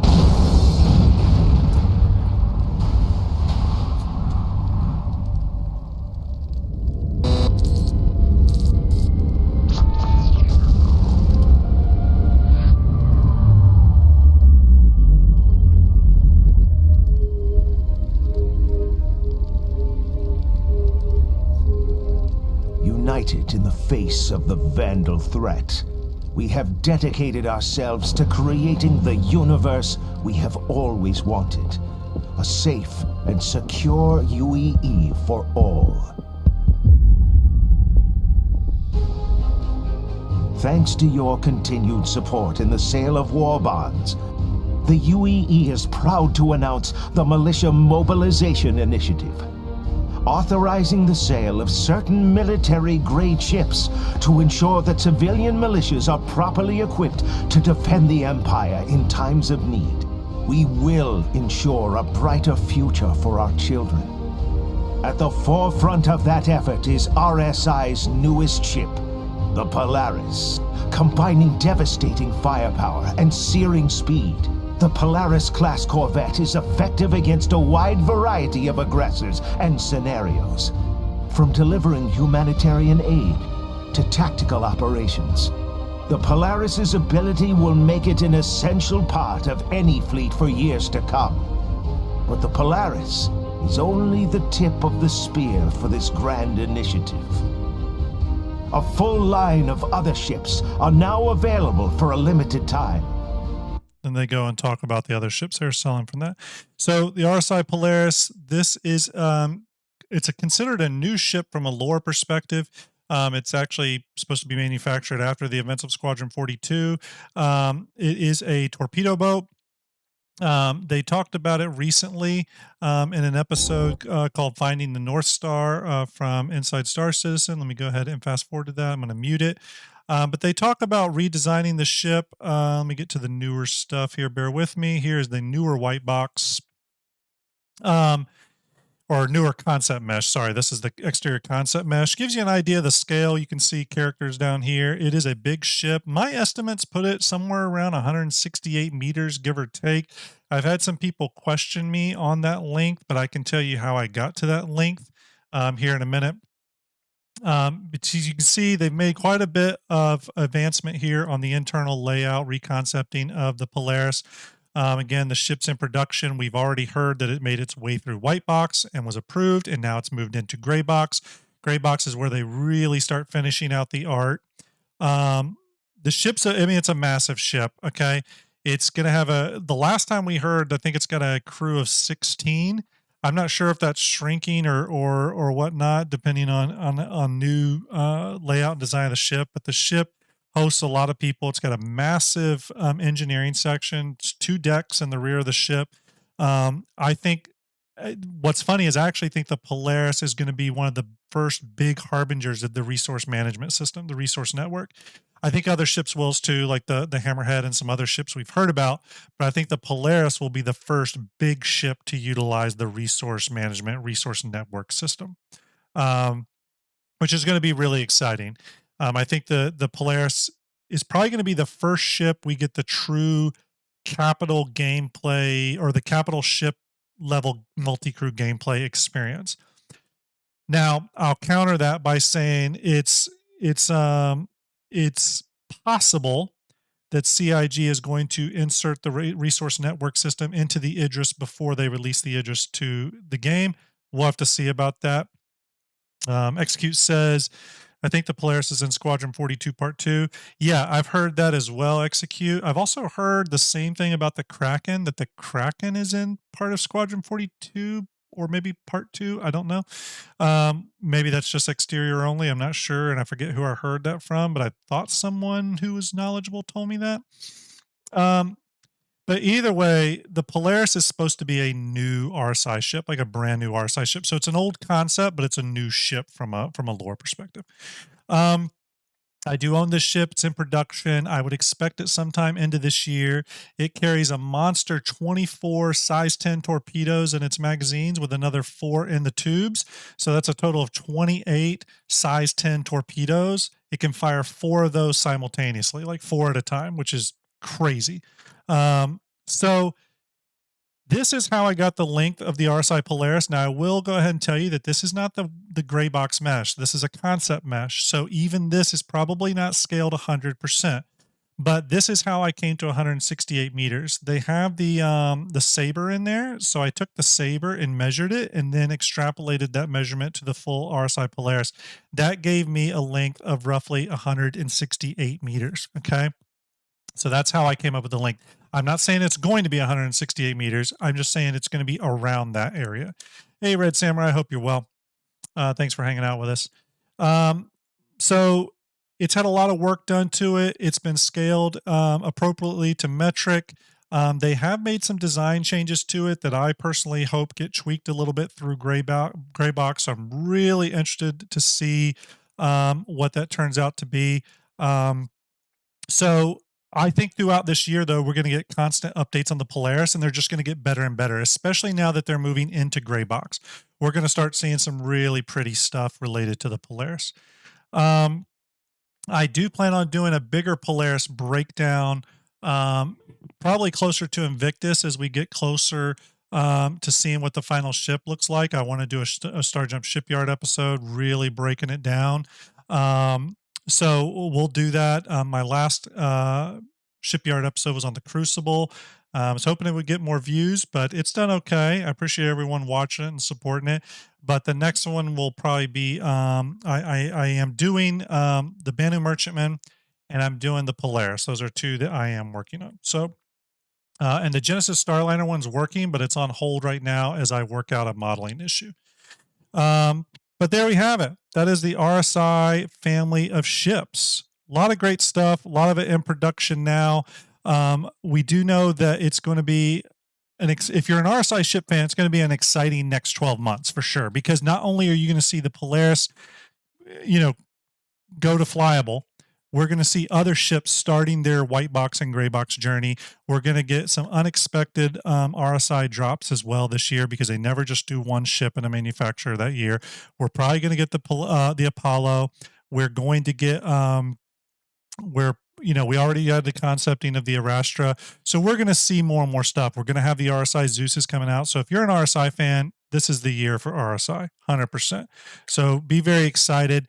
And I also think they're working on Aegis right now. I think that's another ship family they're working on. I think they're working on the Idris. They're probably doing some work on the Javelin, and possibly some other Aegis ships. I'd love if the Nautilus got put into production, but I think Aegis is a ship family they're working on at kind of a low simmer, but they are working on it, in addition to RSI. So that's it, everyone. I appreciate you hanging out with me. Like I told you, kind of a quick stream today.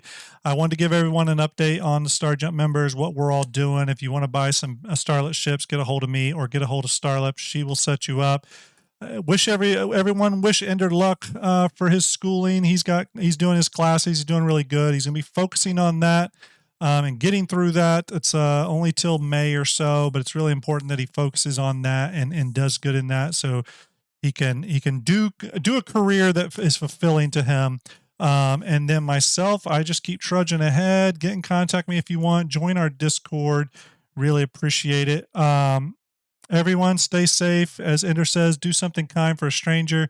Appreciate you hanging out with me a little bit for this kind of see if my equipment still works stream.